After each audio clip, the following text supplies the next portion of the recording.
Cuando los comerciantes se reunían en la plaza medieval del pueblo, sus transacciones se desarrollaban bajo la mirada de todos los presentes. El mercado abierto no era simplemente un lugar para el comercio, sino una estructura de responsabilidad. Los compradores podían observar cómo los vendedores medían el grano, pesaban la carne y vertían líquidos en vasos estandarizados que colgaban de postes públicos o descansaban sobre mostradores de piedra mantenidos por el municipio. Estas no eran balanzas privadas escondidas en salas traseras, sino instrumentos colectivos de medición que cualquiera podía observar y, cuando fuera necesario, cuestionar. La apertura física de estos espacios codificaba un principio social. El intercambio económico requería testigos, y la comunidad tenía un interés en garantizar la equidad. A lo largo de Europa y posteriormente en colonias, los mercados públicos funcionaban como teatros de transparencia. La distribución en sí misma transmitía valores. Los puestos dispuestos en filas ordenadas permitían el paso por el centro, facilitando que magistrados, funcionarios gremiales o ciudadanos comunes circularan y observaran. Los cruces y salas del mercado se situaban en puntos centrales, a menudo incorporando los pesos y medidas oficiales del pueblo. Estos estándares no eran abstracciones, sino objetos tangibles: balanzas de bronce, medidas de madera, reglas de hierro, mostrados donde la gente podía ver, tocar y verificar que los comerciantes los utilizaban correctamente. La arquitectura insistía en que la medición era un asunto público, no una prerrogativa privada. Esta accesibilidad física tenía profundas implicaciones para la justicia económica. Cuando un comprador sospechaba de una medida falsa, la disputa podía resolverse de inmediato con referencia a la norma pública. El peso colgante en la sala del mercado no era propiedad de ningún comerciante, sino que se mantenía en fideicomiso por el municipio para beneficio de todos. Los tribunales reforzaban este principio, multando o castigando a los comerciantes que usaban medidas privadas que se desviaban de las normas públicas. La misma idea de un precio justo dependía de una medición transparente. Si las balanzas estaban ocultas o las medidas se privatizaban, toda la economía moral se ponía en riesgo. La transformación de estos espacios comenzó gradualmente, casi imperceptiblemente. A medida que el comercio se expandió en los siglos XVI y XVII, las compañías mercantiles y las casas comerciales empezaron a hacer negocios en oficinas privadas en lugar de en mercados abiertos. La compañía de sociedad anónima, con sus libros cerrados y membresía restringida, representó un cambio fundamental en la arquitectura económica. Las transacciones que antes se realizaban a la vista pasaron a hacerse tras puertas. Los libros reemplazaron a los testigos. El cambio arquitectónico reflejaba uno institucional. La responsabilidad pasó de la supervisión comunitaria a auditorías internas por parte de quienes tenían intereses financieros en el resultado. Los gremios habían mantenido durante mucho tiempo cierta operación cerrada, pero incluso ellos respondían ante las autoridades municipales y realizaban ceremonias públicas donde se reafirmaban los estándares. De las nuevas empresas comerciales del período moderno temprano debían lealtad principalmente a sus accionistas. Cuando la Compañía Holandesa de las Indias Orientales o sus equivalentes británicos llevaban a cabo sus negocios, lo hacían en oficinas de contabilidad con acceso restringido. El público no podía recorrer sus almacenes para verificar cantidades o calidades. La información se convirtió en propiedad y el secreto comercial en una virtud en lugar de un vicio. Los edificios públicos también sufrieron transformaciones. Las sedes de tribunales, que alguna vez permitían a cualquier ciudadano observar los procedimientos, comenzaron a restringir el acceso. La arquitectura cambió en consecuencia. Cuando en la Edad Media los tribunales a menudo se reunían en salones abiertos o incluso al aire libre, con procedimientos audibles para las multitudes congregadas, las nuevas sedes incorporaron salas de espera, cámaras privadas y puntos de entrada controlados. La transición de un salón abierto a un edificio compartimentado reflejaba actitudes cambiantes sobre quién tenía el derecho a presenciar la justicia.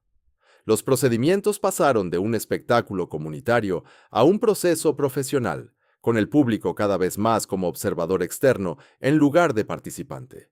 El enclosure de tierras comunales representa quizás el ejemplo más dramático de este patrón más amplio. Los campos abiertos donde los aldeanos pastoreaban animales y recolectaban recursos durante siglos se convirtieron en propiedad privada mediante acciones legales y legislativas. La transformación física fue drástica. Cercas y muros aparecieron donde antes no existían, dividiendo el paisaje en parcelas exclusivas. Pero este cercamiento físico se pareció al cercamiento de la información económica y los sistemas de medición. Así como las tierras que antes eran accesibles para todos pasaron a serlo solo para los propietarios, también los sistemas que regían la vida económica se volvían cada vez más privados. Las salas municipales de pesos y medidas ilustran claramente esta transición. Estos espacios, a menudo ubicados en ayuntamientos o edificios de mercado, habían sido garantes de la honestidad comercial. Los ciudadanos podían llevar sus propias balanzas y medidas para ser verificadas contra los estándares oficiales. Las salas estaban abiertas durante los días de mercado, atendidas por funcionarios designados y sus operaciones se registraban en registros públicos. La estandarización de la medición se entendía como una función gubernamental, esencial para prevenir fraudes y mantener el orden social. A medida que los estados-nación centralizados consolidaban el poder, estos sistemas locales de medición quedaron bajo presión. Los estándares nacionales reemplazaron a los municipales, lo que podría parecer un avance hacia mayor uniformidad. Sin embargo, esta centralización a menudo significaba que las personas comunes perdían el acceso directo a los estándares que regían sus transacciones. En lugar de acudir al ayuntamiento para verificar una medida, debían confiar en que las autoridades lejanas calibraban correctamente los instrumentos locales. La distancia física entre el ciudadano y el estándar creaba espacio para errores, manipulaciones y pérdida de responsabilidad. El siglo XIX aceleró estas tendencias de manera dramática. El capitalismo industrial requería una acumulación masiva de capital, lo que a su vez exigía nuevas formas de organización financiera. Surgieron bolsas de valores como espacios semipúblicos donde se negociaban valores, pero el acceso era restringido a los miembros. El piso de operaciones puede ser visible a través de las ventanas, pero la información que determina los precios, el conocimiento de contratos, niveles de producción y estrategias comerciales, permanecía encerrada en oficinas corporativas y bóvedas bancarias. La arquitectura del intercambio se volvió cada vez más exclusiva, incluso cuando la escala de la actividad económica se expandía para abarcar a millones de personas cuyas vidas dependían de decisiones tomadas en esos espacios restringidos. Y los bancos ejemplificaban este encierro arquitectónico e institucional. La banca temprana a menudo ocurría en mercados o tiendas con mostradores orientados a la calle. Los clientes podían observar otras transacciones y mantener cierta percepción de las operaciones de la institución. Para el siglo XIX, los bancos se convirtieron en estructuras imponentes con fachadas grandiosas, pero con interiores estrechamente controlados. El público podía ingresar a vestíbulos y áreas de transacción, pero las bóvedas, salas de conteo y cámaras de los directores permanecían estrictamente fuera de límites. La separación física del espacio público y privado dentro del edificio bancario comunicaba claramente que los asuntos financieros ya no eran preocupaciones comunitarias, sino conocimientos especializados que requerían experiencia y exclusión. Desde los edificios gubernamentales seguían patrones similares. Aunque mantenían un compromiso retórico con el servicio público, las oficinas administrativas se volvían cada vez más difíciles de navegar para los ciudadanos comunes. Los registros que antes se mantenían en ayuntamientos accesibles se trasladaron a archivos burocráticos con procedimientos complejos de acceso. La acción física de obtener información sobre impuestos, regulaciones o decisiones gubernamentales se volvió laboriosa. La arquitectura reforzaba la jerarquía, escalones imponentes, puertas pesadas, mostradores de recepción que filtraban a los visitantes. Todo comunicaba que estos espacios pertenecían a los funcionarios en lugar de al público que supuestamente servían. La profesionalización de la medición y los estándares ofrece otro ejemplo revelador. Y a medida que los instrumentos científicos se volvían más sofisticados, surgió el argumento de que solo expertos capacitados podían mantenerlos y usarlos correctamente. Esto no era completamente incorrecto. La medición de precisión requiere experiencia, pero el efecto fue eliminar los estándares de la supervisión pública. Donde una medida oficial del pueblo de una ciudad había sido un objeto físico que cualquiera podía ver y entender, los estándares modernos existían en laboratorios accesibles solo a científicos acreditados. La democratización de la precisión dio paso a la autoridad de la experiencia, con consecuencias significativas para la responsabilidad pública. Las asociaciones profesionales, los consejos de licencias y las agencias regulatorias surgieron como intermediarios entre el interés público y el conocimiento especializado. Estos organismos a menudo operaban con buenas intenciones, buscando proteger a los consumidores del fraude y la incompetencia. Sin embargo, sus operaciones generalmente ocurrían tras puertas cerradas. Los procedimientos disciplinarios, los procesos de establecimiento de estándares y las negociaciones regulatorias se llevaban a cabo en reuniones privadas. El público podía conocer los resultados, pero tenía poco acceso a las deliberaciones que los producían. La arquitectura de la responsabilidad cambió de la transparencia a la confianza en el juicio experto. La sede de las empresas en el siglo XX perfeccionó esta arquitectura de encierro: edificios altos con puestos de seguridad, pisos ejecutivos accesibles solo mediante ascensores especiales, salas de juntas donde se toman decisiones cruciales en secreto. Todo reflejaba la concentración de poder económico en manos privadas. Estos edificios dominaban el horizonte urbano, visibles para todos, pero accesibles para pocos. La comparación con el mercado abierto no podía ser más marcada. Donde el comercio medieval ocurría en espacios comunes que cualquiera podía ingresar, los negocios modernos transcurrían en fortalezas de vidrio y acero diseñadas explícitamente para excluir.